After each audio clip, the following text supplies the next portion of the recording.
Megyn Kelly had on the really, I got to say, odious Brent Stevens of the Wall Street Journal.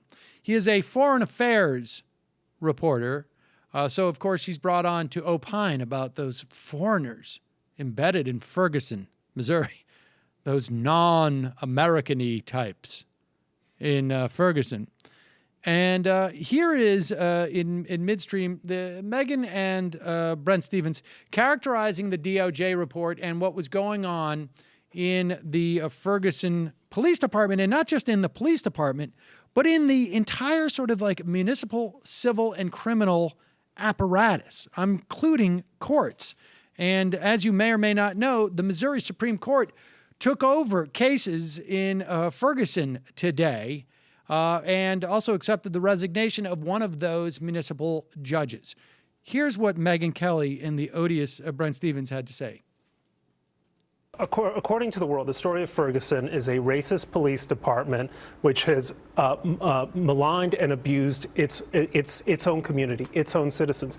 In fact, when you read this report, you see that the real story here is people terrified of neighborhood thugs and therefore afraid to have a better relationship not only with the local police, but with all authorities. So it's more of a story that's being victimized, a story of a community being victimized internally than it is being victimized by outside forces, whether it's the municipality or higher state officials. And not only that, but you talk about how the Ferguson PD, which obviously has got some bad apples in it, you reject the narrative that it's just a racist group that needs to be disbanded. So this is a second Justice Department report, and this one is a really problematic report. Basically what they say is the Ferguson police, or Ferguson municipality, the city of Ferguson, is so desperate for money that it is issuing tons of traffic citations, minor fines that are abusive, that aren't really for the sake of public safety, they're for the sake of raising tax or revenues.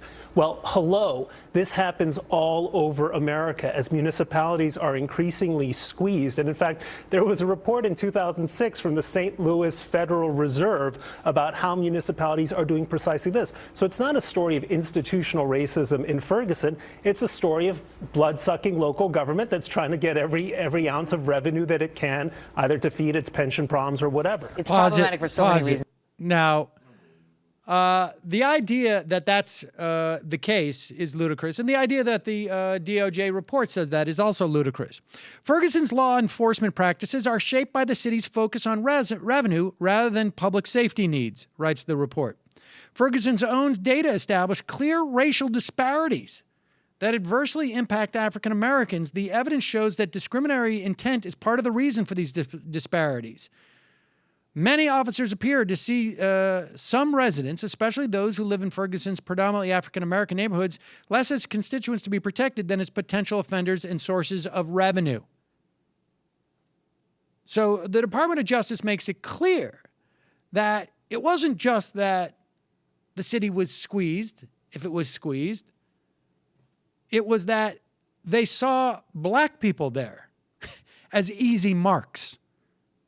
And presumably because they had no political power, right? You can't go up to the white guy who's just played basketball sitting in his car, cooling down from playing basketball, and give him 45 tickets or whatever it is, including because he gives his name as Mike and his real name is Michael,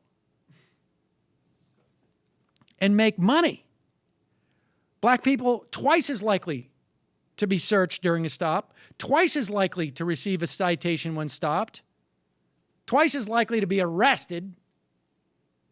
And when all those things happened, they were still 25% less likely to have any contraband. So there was clear,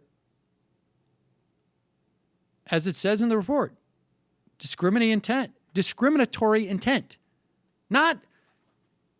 Not discrimination in practice. It just so happens that for whatever reasons it was discriminatory. No, intention. An intention to be discriminatory based upon race.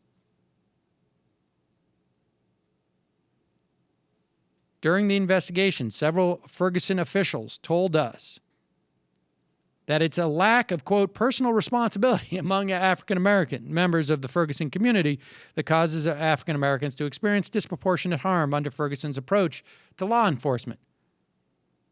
Our investigation suggests that this explanation is at odds with the facts. So in other words, it's not just a function of the African American community's personal failings, that it appears like you're being discriminatory. No, the fact is there is discriminatory intent. But according to Megyn Kelly, not the least of which is there are very few companies in America, whether they're public or private, in which if you stick 40 FBI agents on the company and review every email and every document and every communication you can between the employees, you won't find any racist emails, any inappropriate comments. And then to tar the entire organization with that is additionally problematic. I got to steal the last word on that, Brett. Good to see you. So there you have it. Well, yeah, they found a bunch of racist emails, but let's be honest. I mean, at every factory, every company, you're going to find a lot of those, particularly by the upper management. Brett, you just did a great job of lying about the report and racially smearing the city of the black community in Ferguson, and also drawing distorted and inaccurate political lessons from that. But I just need to jump in here and make really, really clear that at any upright organization across the country, there's going to be plenty of racist emails if you do a little bit of forensic dig. Let's just drop in a little hint of truth. Most of us are pretty racist, right? I mean, and racist for the reasons. And you that just doesn't mean that we have discriminatory intent. And when we refuse to let those black people into the country club. And last word, sorry. And racist for the reasons you just outlined, Brent, so well. There you go.